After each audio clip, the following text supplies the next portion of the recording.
We're back here on Inside Wrestling Truth with Simon Sezz.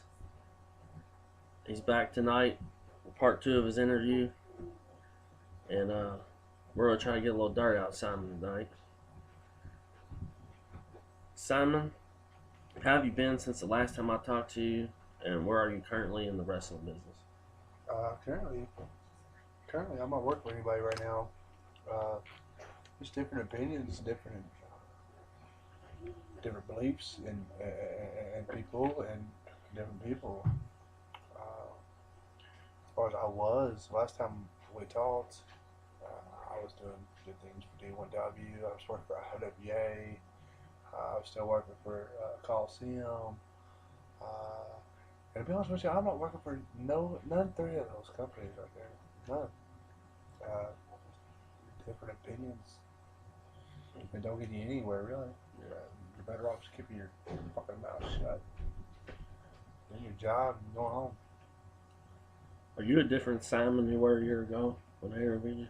Yes. Yes. Um, I'm not as different as beliefs wise because uh, I'm the type of person, if you believe in something, you stand strong for it to the day you die. If it's a righteous thing to you, you stand strong. But as far as last time we interviewed, we talked. We were like, well, I don't want to say anything because I still work for these people and they're all still all my friends, you know. But reality is, the only thing you got in yourself is your children and yourself. Other than that, stand strong for what you are. Are you still part of the D1W roster? No, no, no. I would be a part of. I don't know if I've caused enemies. I don't know if I've caused a deeper friendship. I don't know if I've cost myself a job, which I quit. I mean, they didn't say, Simon, you don't work for D1W no more. And I said, no, I don't work for D1W no more. If you don't respect my decision, you don't respect my opinion after I'm a 14-year veteran, then you could suck my dick, basically. I mean, I'm not going to work for someone that'll value my opinion when I've worked for you for a few years and I'm a veteran in this business. If you don't value my opinion, then you can eat my dick for all I give a fuck. I mean, really, I'm not going to. Hey, what? You want me for $25? You want me $30? No, I want this. And if you can't pay me that, then don't work me. Don't work me. Then be like, hey, I don't have your money, or hey, I can give you this and this and this. Because at one point, at D1W, uh, I said, well, if you can't afford this price, I'll shoot you a price if you can't afford that, which they said, no, we can't afford that. I said, okay, if you can't afford that, I want a limousine. I want an escort to the show. You know what they done? They give me a limousine and they give me an escort to the show. Then they fucking knocked me because there was alcohol in the limousine. That's like, hey son, you can go to this candy store and you can hang out all day, but you can't touch none of that candy. All right, if you want Simon Says not to show up at a show half liquored up, then don't put liquor in the limousine. I mean, True. it's true. I mean, I don't work for them because they don't respect my opinion. Opinions like everybody, everybody's got an asshole and everybody's got an opinion. But my opinion is valuable. I mean, that's really what it boils down to. And they don't want to see my opinion is valuable, then be a dick, man. I'll tell my own mother that. Is there really heat between the IWA and D1W? Hmm. I mean, it's about like gangs step on each other's feet. You know, you can only have so many rivals in a town. All right, uh, D1W started in Charleston. Okay, we're not started. Fuck, I don't even know where they started from. But when I wrestled from, they wrestled in Charleston, Indiana. Mm-hmm. All right, IWA was in Clarksville, Indiana. Okay, IWA ain't been in Clarksville, Indiana in years. Okay, when IWA comes in Clarksville after many, many, many years, and they draw all this fucking big people, 400, 300, or 500 people, or whatever they draw, and then they have a good, successful show, the D1Ws be like, hey, maybe we should run Clarksville because they draw a good crowd. Maybe we should just step on Ian Rotten's toes. You know what? My opinion is, fuck Ian Rotten. Fuck him and what he fucking thinks. Step on his toes all he wants. But if your company is good enough and is going to draw as many people as IWA, then your company is going to draw as many people as IWA in Charleston, Indiana. Not Clarksville, not Kentucky, not Tennessee, not Detroit. Anywhere you work for or any building you draw in, they're going to draw the same amount of people. It don't matter if you're in Clarksville or Charleston. It doesn't matter. If your company is as good as what you give faith in your company is, it's going to draw as many people. And just because IWA draw fucking 400 people, it doesn't mean you're going to draw 400 people. You know, so it's about like a gang. Hey, this gang in Clarksville, Indiana, robbed 17 fucking stores.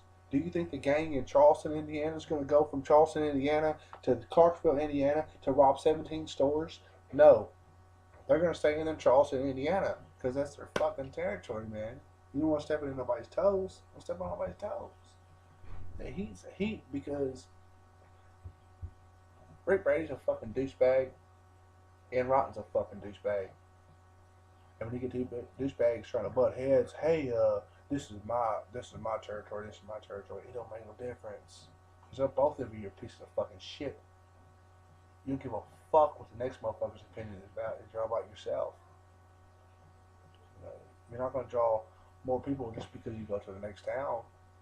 I mean, you think D1W thinks it's going to draw 400 people because they run an Ian Rotten's fucking homeland, Clarksville? IWA's been running there fucking for over a decade, man. You know, we're D1W. Let's go run IWA territory. No. You don't see IWA booking fucking, and I hate Ian, don't get me wrong, I hate that motherfucker with a fucking passion. I'll break his fucking nose if I see him right now. But do you see Ian Rotten trying to book Charleston's fucking high school fucking gym or whatever that is, that young center? Yeah. Ian Rotten's not trying to step on his toes because he don't feel threatened. Yeah. But if Rick Brady feels threatened, yeah, well, let's go run Clarksville. No, you dumbass, man. Come on. You're expecting heat. You're asking for heat. You're like me talking shit, asking for heat. Fuck that, man. There's no point. What is the heat you have with Ian Rotten? Ian Rotten is a piece of shit. I thought Ian Rotten was a fucking friend of mine. We go back way deep, man. We go back way deep. Man, I'm talking about when JC was a kid. JC used to, I worked for Ian, and I always like, hey man, I want to work for Ian. I want to work for IDE. You know what I mean? And I always heard the secondhand rumors. Oh, Ian's a piece of shit. Ian fucked us on pay. You know what I mean? I've seen Ian fucking, at the end of the show, oh God, I gotta go to the hospital. I can't pay nobody. Tell Patty y'all need y'all's pay, and I'll see y'all at the hospital tomorrow. I've been in Illinois, and in fucking JC fucking come off fucking ladder, fucking win the fucking King of Death, come off ladder, and double stomp in her. Oh, my ribs are broken. I gotta go to the hospital. You know what? He didn't pay nobody. Boss Mahoney slept in a fucking lobby of a hotel room because Ian couldn't give him a fucking hotel room, a piece of shit. Why? Because my ribs are hurting. Now fuck that. Fuck him. I stayed with Ian Rotten. Ian Rotten offered me a fucking place to live. Second day I was there, he fucking pulled a fucking knife on me and accused me of fucking stealing from him. Fuck him. If you're a true friend of mine, and if you know who I really am, if you know my shoot name, if you know who I really am, you know I'm not a fucking thief. You know, I would never treat you wrong. You know, I'd never bite the fucking hand that feeds. But second day I was there, and Rotten fucking accused me of stealing from him, pulled a fucking knife on me. Fuck him. His fucking kids were there. His fucking son bawled in fucking tears, wondering what was going on, and he had no respect for his children, and no respect for his little fucking child that was there bawling in tears. But all he could think about was punking me out. I'm not a fucking punk. I'll meet Ian Rotten any fucking day of the fucking week. Any fucking day. I'll whoop you. Fuck him. He's a piece of shit. I'll never fucking work for him again. And everybody said, how could you work for IWA when Ian had heat with the Baileys and the Baileys had heat with Ian? Fuck that. You know what? Truth is, Ian Rotten never done the Baileys dirty. Never. You know, he loved JC to death. I mean, he cried at his fucking funeral, and they fucking ran him off from JC's funeral. You know, I took up for Ian Rotten. Yeah. I took up for John Williams. I took up for him because I heard- knew that he loved my brother. I knew he loved JC, man. I knew that shit. So I kept working for him. Everybody, oh, he fucking paid JC off with motherfucking pills. And that's what Joe Biden used to say, oh, motherfucker, you pay my motherfucking son off with motherfucking pills. You know what? JC owed Ian Rotten $500 for motherfucking smoking crack. That's it. JC and his sister owed motherfucking Ian Rotten motherfucking $500 that Ian Rotten had to go borrow. Ian borrowed $500 to loan to JC. Here, man, here you go. And at the time, Illinois, Bellevue, Illinois. So I think it was at Denny's, maybe. We was at breakfast, and Ian's over here, I'm right here, and JC's over here. You know, and we're all sitting at the table here, and he pulled out the bottle of I tell you what, the other fucking Norcos, man, fucking, I mean, goddamn, I'll eat a fucking 100 of them to get a buzz, you know what I mean, fucking Norcos, you know what I mean, he's like, here you go, these are you, but you still owe me this and this for the matter, and JC's like, yeah, man, I hear you, you know what I mean, and it was an agreement, boom, and then the rumor got back to the babies was, oh, you paid my boy motherfucking pills, you paid my boy, no, truth was, Ian didn't pay your boy in pills, your boy owed Ian Rotten money for rock. I mean, that's all it was. You know what I mean? But as far as working for Ian Rotten anymore, no longer. Ain't gonna happen. No, that will never happen again. Fuck him. We will meet again. Believe that. Fuck him. It's a fucking piece of shit, motherfucker. But he's a two-faced fucking coward. Piece of shit. Do you feel like some of your friends in this business have abandoned you or turned your back on you? Yes. I'll answer that before you even answer. Finish the question. My friends, there's no friends in this business. There's only friends you meet outside this business. I've had friends that I've met in this business when I was 15 years old, and then when I asked them to stand up for me, or I asked them to stand with the true faith and the belief that I believe in, well, I am what I am. I'll fucking drink, I'll fucking do drugs. I mean, you fucking name it, I'm a wired up motherfucker. But my beliefs is my beliefs, and my beliefs are 90% motherfucking true. But when you got your true friends that you've been friends since you've been 15 years old or half your life, that you've done all these crazy things outside of wrestling or in wrestling, that supposed to be your friends in the locker room, and then when you tell them a story and they don't have your back with it, and it's to work for another promoter, or they oh no, you just get your head up out of your ass, or you know, hell with that, man. Either you have the same belief and the same opinion as me, and we're cool, or you don't, man. I mean, it's a ride or die, motherfucker, and you gotta have that ride or die motherfucker with you. And I ain't got a ride or die motherfucker right here next to me. I mean, when you call me, ask me for his interview, I ain't got my motherfucker to call me, hey man, what's up, man? Can I come hang out with you? Can I come check your shit out? No, I ain't got nobody here. Fuck that. And this business is about associates. I've met a couple close motherfuckers, and then when I express my opinion and I stand strong for my belief, then they walk away. So that right there is not a true friend. That's a friend, but it's not a true friend. That's not a roadie. You know what I mean? When I tell motherfucker that this motherfucker put a knife on me, this motherfucker accused me of being a thief. You know, if you my true friend, you know I'm not a thief. And if you my true friend, if I told you motherfucker put a knife on me, you could be like, fuck him, let's go get him. Let's go get him. Let's kick the door and let's beat his fucking ass. That's a roadie. That's real spit. I ain't got that in this business. Nah. I got maybe one, but he's not even in this business anymore. He's fucking, I'm gonna go play drums for a living. I mean, that's real spit. Real. What do you have to say to those that say Simon Sezz has lost his mind and is out of control? Something has lost his mind, is out of control. I say, fuck you. Fuck you. I just can't read. See the little dot? I see the little dot. Fuck you. Because when I have beliefs, like I was saying, I have strong beliefs, and here a few days ago I found Jesus Christ, and I found God, and I'd much rather nowadays now in the past 2 days I'd much rather give you a fucking hug than punch you in the fucking face. I want that. I found that love in my heart to do that. But before 2 days ago, I said, fuck you, you don't believe in me? Fuck you, you eat a dick and die before I get fucked.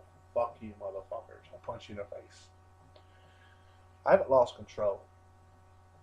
I have my own beliefs, and people have got to believe that I've been learning to promote when I was 15 years old. I've been learning how to book a locker room since I was 17 years old. I have watched motherfuckers like Todd Morton say, well, uh, I'm not going to work for a 17-year-old pothead. When Joe Bailey says, J.C. Bailey's going to be running a locker room, and J.C.'s like, I don't want to run a locker room. He's like, what's going on? Joe Bailey, which is his dad, was like, motherfucker, this is your company, you're going to run a locker room, blah, blah, blah. When you got people like Todd Morton, it was like, I ain't going to work for a 17-year-old pothead. That's right. That's true. He stands up for what he believes in. And this has been over a decade ago. I remember in Bedford, Kentucky, he walks out, grabs his bags and shit. I'm not going to work for a 17-year-old pothead. And that's the God's honest truth. And he walks out. He stood up for what he believes in. People still worked him. And he was proud of himself. And eventually he come back and work for that guy. You know? And it amazes me how much shit I can talk. And the truth I can believe in and stand up for it. Man, that's not right. That's not who we are, and that's not who I am, you know. But people's got different opinions of me, and they're like, fuck that. I'm in control, but that's what gets me bookings. That's who I am. All right. In true life, in shoot life, outside of wrestling, I hang out with the motherfuckers out of control. They might not be the motherfuckers that you want against you, but that's the motherfuckers that you want that's on your back. You know what I mean? Yeah. You want the crazy motherfuckers on your side. You don't want them against you. Mm-mm. So you should be like, for real? That opinion, it does make sense. You are right in a way. You are right. What? You got your head in your ass? No, I don't think so, brother. You're right. You know, my friends now in the business, they're like, oh, you get your head out of your ass, you can come be my friend again. You can call me up. You can call me that. Fuck that. I'm right, you're wrong. They don't like hearing that shit. I'm right, I'm wrong. That's the true life. You know what I mean? My friend, if my friend got a fucking knife pull his fucking throat, they'd be like, hey, my boss just pulled a knife to my fucking throat. Bam, let's go get this motherfucker. But I'll be damned if I'm going to go work for him the next fucking week. If my brother is going to go, if my brother will die and I'm going to have a fucking tournament for him, I'm not going to be like, hey, let's go some strange dude to work for him or go win the tournament for him. Fuck that shit, dude. I want his brother, I want his best friend to win this tournament. You know what I mean? Fuck it, I'm not going to have some strange dude that never met this kid before that go win the tournament for everybody. They don't mean nothing. There ain't no honor in that. Fuck that. My beliefs is stronger than any of the talent I ever have. They tell me to calm down. I tell them to eat a dick. I am who I am. That's who I'm gonna fucking be.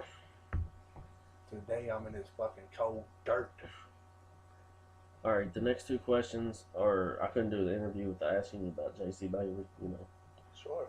The first one was, what was your feelings and emotions, you know, like working in Charlestown? They had like a J.C. Bailey memorial show, I believe. I was there. What was it like, you know, working that show? In Charleston? Yeah. I didn't work at a memorial show in Charleston.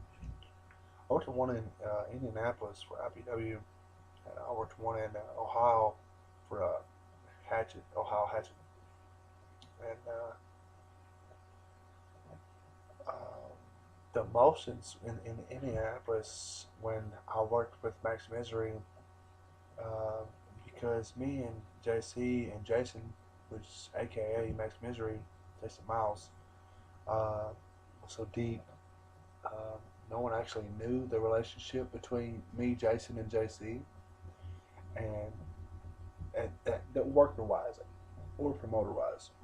Uh, so I actually had to beg for that match between me and Max Misery, and so it was.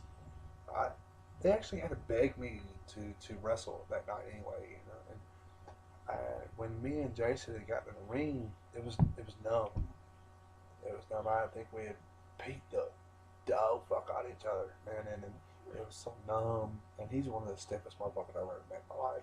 But it was a numb feeling. And then later on that night, fucking Ian Rotten was like, "Oh God, I gotta do a match with you because I'm so close to JC, and I gotta do a match with you because you were so close to JC." You know, so of course me and he and Rotten had to do a match at IPW at the JC Memorial Show. You know, and everybody's like, "Oh God, I was so worried about you, Simon. Oh God, I was wondering if Ian was gonna kick your ass." You know what? Fuck Ian. Ian's a fucking piece of shit. Couldn't whoop me on his motherfucking best day. I want Ian Rotten to try me in his motherfucking prime 20 fucking years ago. Now, I mean, I'm not fucking joking. I'm like, everybody's worried about, like, fuck him. He couldn't whoop me, you know. But he put me over. He fucking let me win that match, man, and it was surprising. Why? He says, I can still feel it, man, because when me and Ian Rodden, we fought, and we fought. And then at the end of the match, it was a 1, 2, 3, and I was like, "Holy shit! I just won the match!" And he's like, "I'll let you win, brother, because tonight was your night, and this was your brother." And I know what he was doing. I know what he was doing, motherfucker. I don't know if you ever watch this, but if you do, fuck you, eating dick and die. I know what he was doing. He was like, "Hey, this is your brother. You deserve to win this match tonight. You should deserve to go over on the great Ian Rotten." But you know what? Fuck Ian Rotten. You know what? Fuck that shit. But now, I eat you. I eat him alive. Fucking piece of shit, motherfucker. What do you miss the most about JC? Jesse, man, I miss the ribs. I miss, I miss him bringing my son home a pizza. I miss him bringing home my baby mama a fucking 2-liter Coca-Cola, him a Black and Mild, and a chocolate Philly blunt in a purple plastic tube, and us rolling foot long fucking blunts. I miss that, man. And me and JC was really close. I got a lot of memories. A lot of great memories. Uh, I just miss the fact that every time he got on the phone with you, it didn't matter if it was me, or if it was Al Shafir, or if it was Billy Black, or if it was Manslaughter, or if it was Jeremy Baylor, or if it was Jesse Pent, or Jason Miles, or any if it was his close friends, or any of his other workers. He said, "All right, man, I'll talk to you later, brother. All right, I love you, man. I'll talk to you later." It was always a lie, "I love you." I love you. He was never embarrassed to tell you he loved you. You know, never embarrassed to give you a hug. It was the love. The man had love in his heart. No matter how hardcore he was, and the man had love. He was another motherfucker that stand up for what he believed in. And if he didn't believe this was right, I'll be damned if that was going to go down, because it was just the way he was. Just the way, I love you, brother. That's what it was. Do you think you will ever have your own company or try something different in the wrestling business? I do. I do. I want. I'll tell you my plan. My plan is to take my experience that I have now. Start a school, a little boxing school, a little building with the ring, with a bunch of bags, with the speed bag, with the mats on the floor, and the gym equipment, and the showers, and the locker rooms, and because I've had my chances of, hey man, I want to do the seminars, and I want to do a Simon Sezz seminar. I'm not going to charge $5, $10 a head. You know what I mean? Good prices. You know what I mean? And people just look over it. Like, "Oh no, we heard you, but we're not going to do it for you. We're going to have these seminars, these seminars, and these seminars, but we're not going to have your seminar." All right. I go to D1W. I've asked for that fucking seminar for a fucking grip. for a grip. I've asked for a fucking seminar. You know what I mean? They, we're gonna do a Tommy Dreamer seminar. We're gonna do a fucking this seminar. We're gonna do a Drake Younger seminar. We're gonna do a Isaiah seminar. We're gonna do this one. Simon says, no, we're not gonna do your seminar. You can eat a dick, motherfucker. That's what they tell me. Fuck it. Fuck that. Call Sim. I can ask for a seminar there, and they got fucking people to call Sim that ain't even wrestled fucking a goddamn month or a fucking year doing fucking seminars. And then I get in there, and there's people trying to, you know what I mean? Well, you know, such and such is training me. I'm like, for real? For real? Like, really? I get in there for free just to be talking and just to make myself feel good talking to somebody about something. Mm-hmm. Oh, wow, this is the best training, and this is the best mental thought that I've had since I've been training and working. You know what I mean? I'm like, well, where'd my payout at? You know what I mean? Right.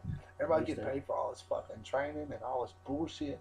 I asked for seminars, not to make money, you know, to make an extra couple dollars, don't get me wrong, but to actually just express the knowledge that I have in the reality of wrestling, or the realism in wrestling. Man, people just don't even dig it.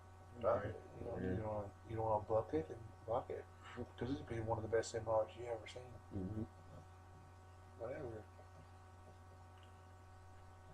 Some of them's good, some of them's not. Yeah.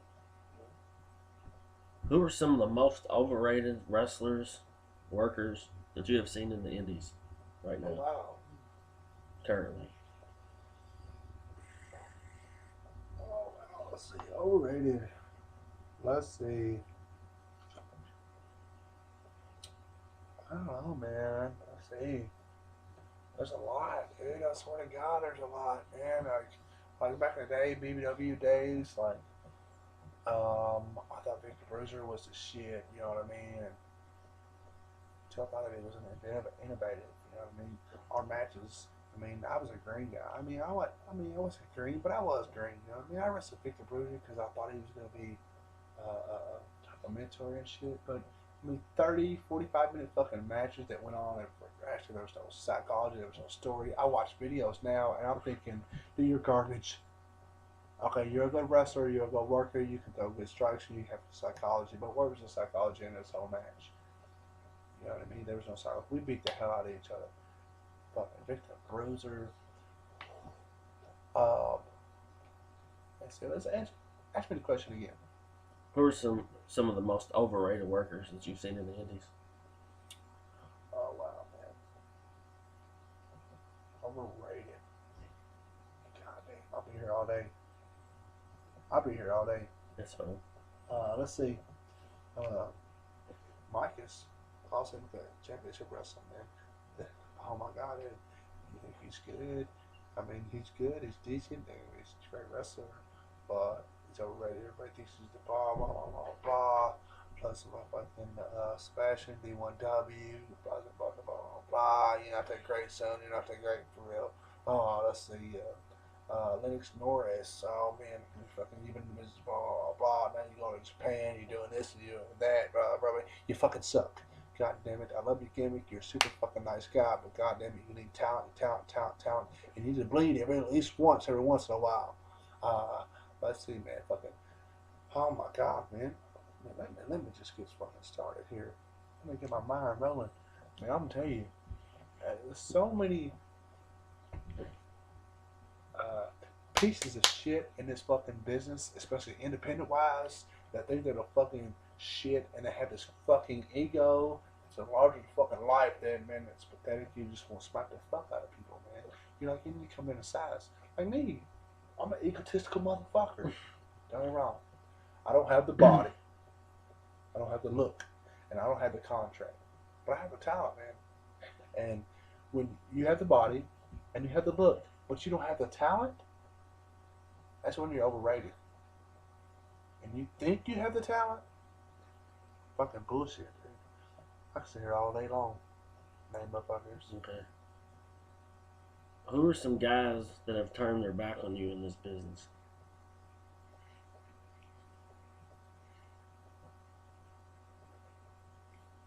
Man.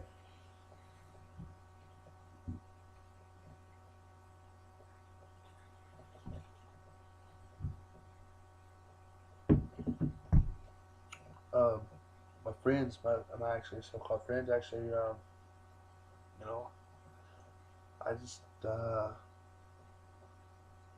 got one person, Isaiah. I hate saying it. I hate saying it because he is my friend. He's my best friend. You know what I mean? He's one of my best friends in the world. Believe that. But, you know, when I work for a promoter and he accuses me of stealing from him, which if you're a true friend of mine, you know I'm not a thief. And then he pulls a knife on me. He sneaks up on me like he's gonna hug me or something. Then he pulls a knife on me. That's even twice as bad as fucking pulling a knife on me. And then when I call you up, you know what I mean, and you should be like, let's go kick this motherfucker's ass. You know what I mean? Let's go get this motherfucker. And you don't, and you go work for him again. You can work for him, man, and this makes me think that should I trust you? I mean, should I trust you on the street? Should I mean, if we worked a shoot job and we was washing dishes together, or we was fucking cooking steaks together, and the fucking boss walks behind me and puts a knife to your fucking throat, you know, should I be like, fuck him? I'll go work this ass for you? Yeah, I would. Would I go work for him again? No, I wouldn't. Man, so many people, man, like, fucking, they want to do a tournament and it costs them, you know what I mean? Max Misery and Juicy Jimmy, they want to do a tournament just in Evansville, and they have a different opinion of who's going to win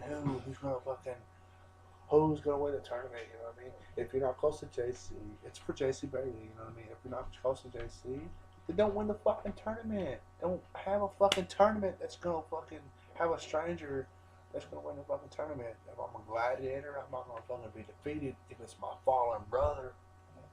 Fuck that, man.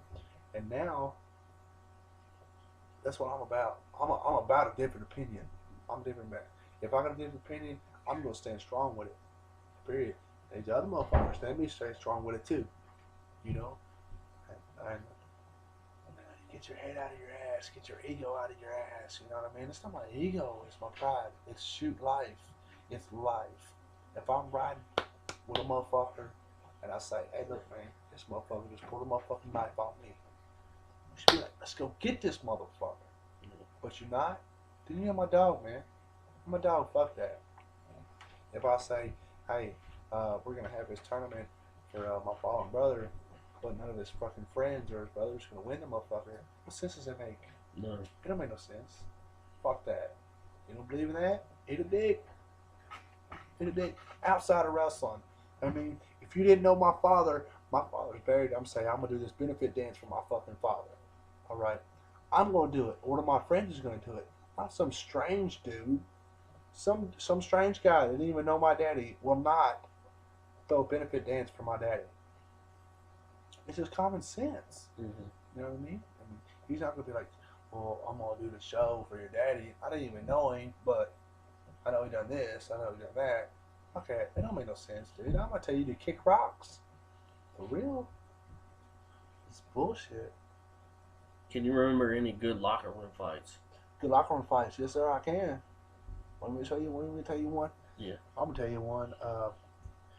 Mutual, Kentucky, Louisville. I remember Ian Rotten getting his fucking ass beat by fucking Atomic Dog. Atomic Dog whooped his fucking ass. He didn't even get up out of his seat, man. Jim Fanning took his ass whooping for him. Jim Fanning fucking took ass whooping. Fucking Ian Rotten took a little ass whooping. Pow. Jim Fanning jump up, took ass whooping. Pow. Here comes Corporal Robson. Corporal Robson took up for Jim Fanning and Ian Rotten, a fucking piece of shit. But fucking, and they locked horns. Corporal Robson and Tommy Dog, you know, they locked horns. Blah, blah, blah, blah, blah. And Tommy Dog was, I'm gonna go get my gun. I'm gonna get my boy, get my Crips to shoot you. And I mean, it was wild. Mm. But I seen Ian Rotten sit there like a fucking bitch, get punched in the face like a fucking bitch, and sit there like, I'm your bitch, punch me in the face and fuck me in the ass because I'm your president, bitch. Fuck you, he's a bitch. You're a punk that took an ass whooping. If it was me, you ain't gonna punch me while I'm sitting there. Yeah. I'm gonna sit there and fight you like a man, Exactly. bucket. And then Jim Fanning, he's a flaming fucking faggot, fucking M-Tron, fucking right-hand fucking man at the time. They're not friends anymore. They don't believe. At the right, just stand up and take an ass whooping for you. I remember Jim Fanning come out to the next match after the fight was over and everything. Come out to the match, his arm was all casted up. And, the eyes are all black and shit. Ian Rotten took there and took out a fucking bitch. Good job, Kenny. You whooped all their asses. Cole Robson held his own, but Jim and Ian took a beating like a bitches. Yeah, the bitch. Who's the biggest idiot in the Indies? Who's the biggest idiot in the Indies? Oh, man. First name comes to mind is Dub C. And it's not that he's an idiot. He's smart. He's smart. He knows. But goddamn, if you wasn't such a fucking idiot, you guys would be throwing on fucking great fucking shows, man. Great fucking shows. Like, that man don't have much money. I've been friends with since I was 15 years old. Don't get me wrong. I've been friends with Dub for a long time.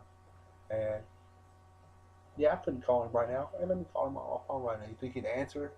Oh, it's Simon. Wonder what he wants. He probably wants trouble. He's probably fucked up. Click. He's not gonna answer my shit. I mean, the biggest idiot. And the reason I say that is because of Evolution Pro.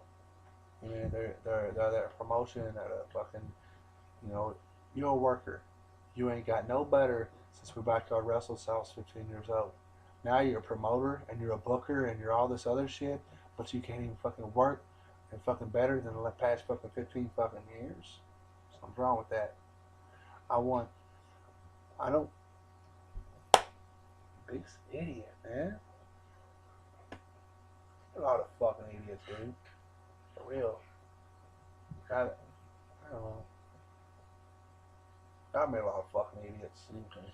But We'll go to the next one. What's the biggest difference between the group of guys you come up with and the guys coming up today? respect. Respect.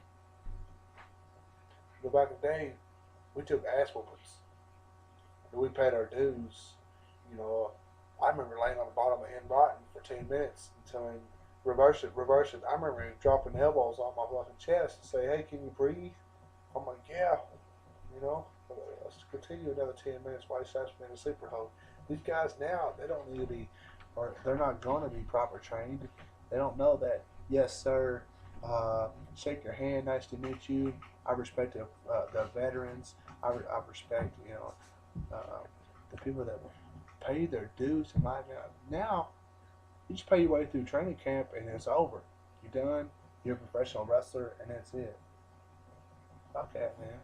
And respect for people that, and even at the people that's been in the business for 15 to 20 fucking years, man, and they're running companies now like D1W, like you've been in the business as long as I have. And if you don't respect my fucking opinions, or you don't value my opinions, you know, I've been in this business 14, 15 fucking years, man. Since I was 15 fucking years old, man. I've learned to promote, I've learned to book. But if you don't evaluate that, you're a dumbass. You know what I mean? Think about this. I mean, if you think that, hey, I'm this and I'm this and I'm that, I have more money than you, so I'm going to throw on this fucking wrestling promotion because I have the money to buy a ring that makes me better than you. No, not brain-wise. Brain-wise, we're just as smart and we're equal. If not, I'm better because I have more pride and more self-esteem than you, motherfucker. I'm strong to stand up for what I am, true life. Not that I want to hide it as a secret that I'm going to come in stoned every time. I'm not going to hide it as a secret that I'm going to talk shit about somebody every time I walk in. You know what I mean? I'm going to stand up. I'm going to have balls. And I'm going to be like, I'm going to tell you the fuck you to your face. I'm going to sit here until you leave. Like, oh, he was too fucked up to come in. He was too fucked. Fuck that noise, man. They just don't, they ain't a clue. Back in the day, it was respect. And now it's like, I got respect if you run a company.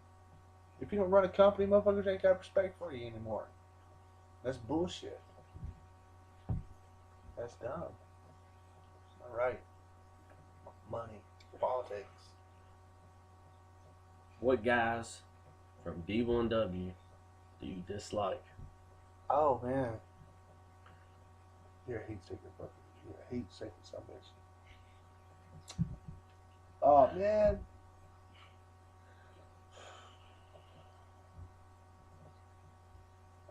I can't really tell you that like who I dislike, man, but I mean, fuck them all, really. I mean, fuck them all. I mean, not really fuck them all because I don't think they really talk shit about me, but I mean, as far as the promotion, half the workers that like judge me, like they're never gonna have the balls to tell me in front of my face, "Hey brother, I think you came in too stoned," or "Hey brother, I think you came in too gimmicked up," or that's the rumor I hear. I hear the rumors. I wonder how much Sally's gonna be fucked up this week. Fuck that. Eat a dick, motherfuckers. I'll work better than you. I'll steal the fucking show better than you. I'll fucking earn my fucking more money than you. Fuck you. Eat my fucking dick. I don't care who you are. I mean, I don't give a fuck, dude. Fuck them. If they're fucking greenhorns, I respect them because they come up to me and they call me sir. But if they're fucking veterans and they're like, "Hey, how you doing, Fuge? How you doing? Blah, blah, blah, blah." I respect you. But if you're in the middle class and you think where I'm at and you've been working for a few years and you've been on shows with me before, don't come over here talking shit about me. And then don't wonder how fucked I'm going to be. I mean, Rick Brady was having a conversation with, oh my God, Flash Flanagan one year. It was last year sometime or 2012 or some shit. I don't fucking remember. Fucking, they were like, well, they're Flash is wondering how fucked up you're gonna be. But I come in, I'm sober, straight. Look at Flash, hey, we're working tonight. Hey, I'll see you in 15 minutes. He's like, oh yeah. I was like, well, I'm going outside for a few minutes. He's like, and I come back, and he's like, oh, you son of a bitch. I done went outside and smoked me a fucking joint, and that's it. So who the fuck I am? I go outside, smoke a fucking joint. I come back in. We fucking talk over a match. We fucking wrestle our fucking match. It's one of the fucking people fucking matches they fucking had. And it's great. How can you knock me over that? Who in the business doesn't get gimmicked up? Mm-hmm. And that's the motherfuckers that talk shit about you. Fuck them. I'm not a specific person. I say fuck everybody. With a love. Has any promoters ever paid you with drugs, and who? Nah, man. No promoters ever paid me with drugs, man. Cool. And, much as I wish they would have. Nah. But they haven't, man. Who's the toughest guy you've ever met in the business? JC Bailey. As in worker or promoter or manager or Just, tough. just tough. JC Bailey. I can say that quick. Necro Butcher. Dylan's the one's tough motherfucker cookie, dude. Necro Butcher is I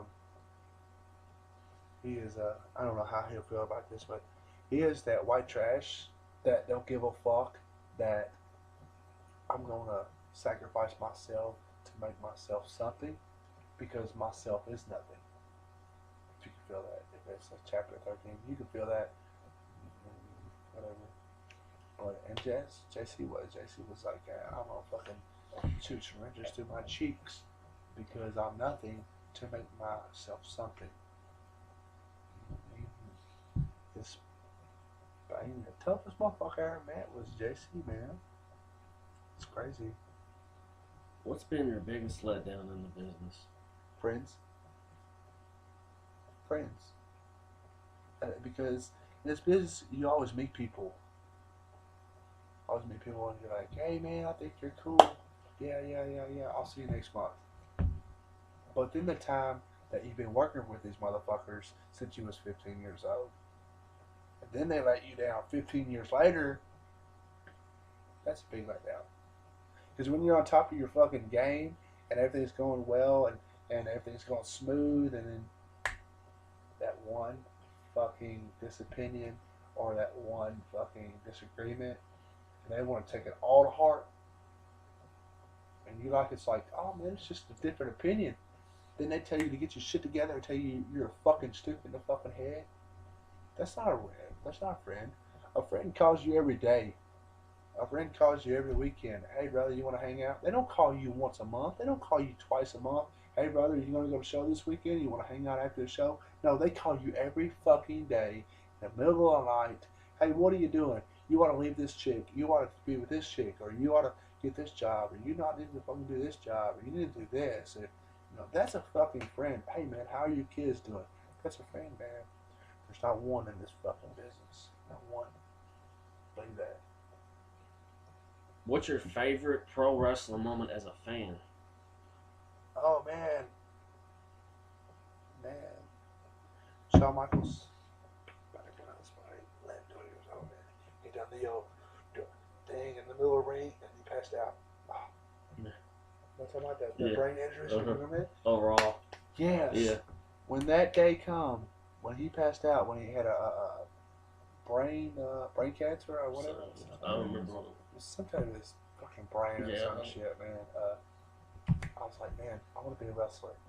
I want to be Shawn Michaels. I'll never forget that, man. I lived in a fucking trailer park.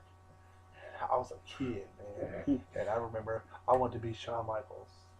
I'll never forget that moment. This shit was great. If Simon went to prison, it would be for murder. Baby mama. Baby mama. What's some of your favorite gimmicks?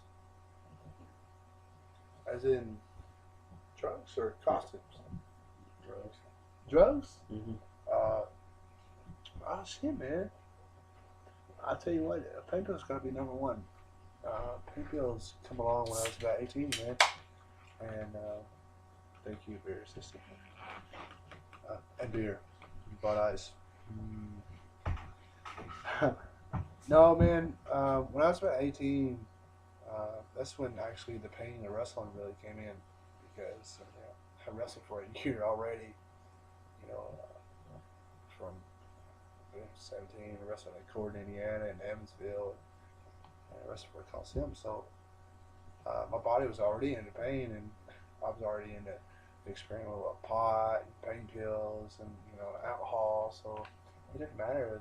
So it just started more and more and more and more and more.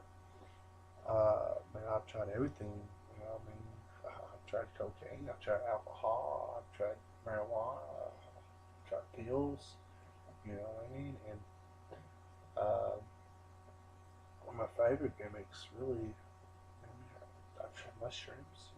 Just the other night, a few nights ago, I tried mushrooms, and I seen God. So you blame it on the drugs if you want, but you gotta blame it on the spiritual aspect too. And now, I got a big aspect of God, so I don't really believe in drugs and where it's going to take you. For the pain, if you're in pain, you're going to suffer. Period. Drugs to substitute for the pain. It doesn't matter anymore. But pain pills are really actually my biggest addiction. Because of the pain, you gotta take a few for pain, for a headache, but you take a handful to feel worker, Eventually I got to taking advantage of that shit. So it was snorting on me. It was eating them 10 by 20 of them at a time. Smoking pot. You name it. If I could choose a drug, choose a gimmick, it'd be a gimmick. It'd be some pain pills. The Lortab 10, or Percocet 10. Percocet 30. You name it. That's the way it goes. Why do you think Simon Says is so misunderstood? This, not necessarily the alcohol. It's the rebelliousness. It's a belief. It's because I'm real, man. I'm not the motherfucker that grew up in wrestling. I'm the motherfucker that grew up in the shacks and the trailer parks and the dirt park and the dirt poor motherfucker. You know what I mean?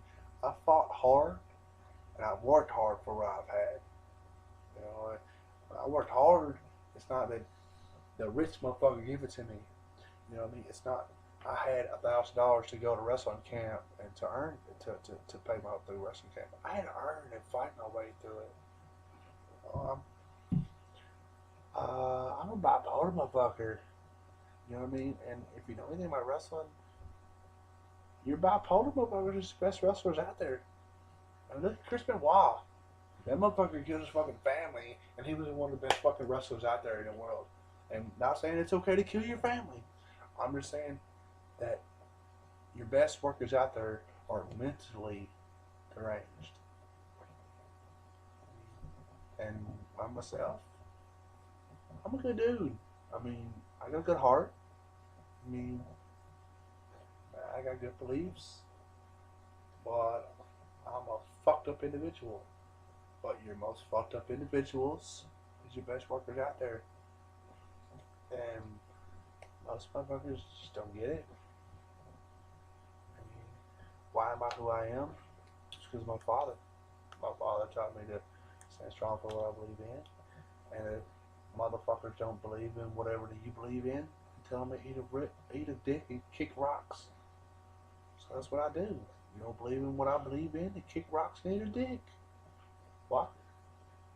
You know, fuck? I don't give a fuck about your $50 payout. I don't care about your $30 payout. I don't care if you're gonna pay another motherfucker $30 or $1,000 and me $30.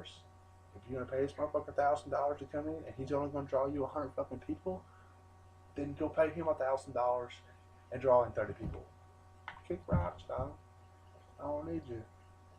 Okay. In closing, is there anyone you would like to reach out to and send a message? No. No. Okay. Nah, man. We don't. I don't want. I mean, I'll be lying if I say I don't. The ones that do believe me, the ones that do believe in me and actually understand where I'm coming from.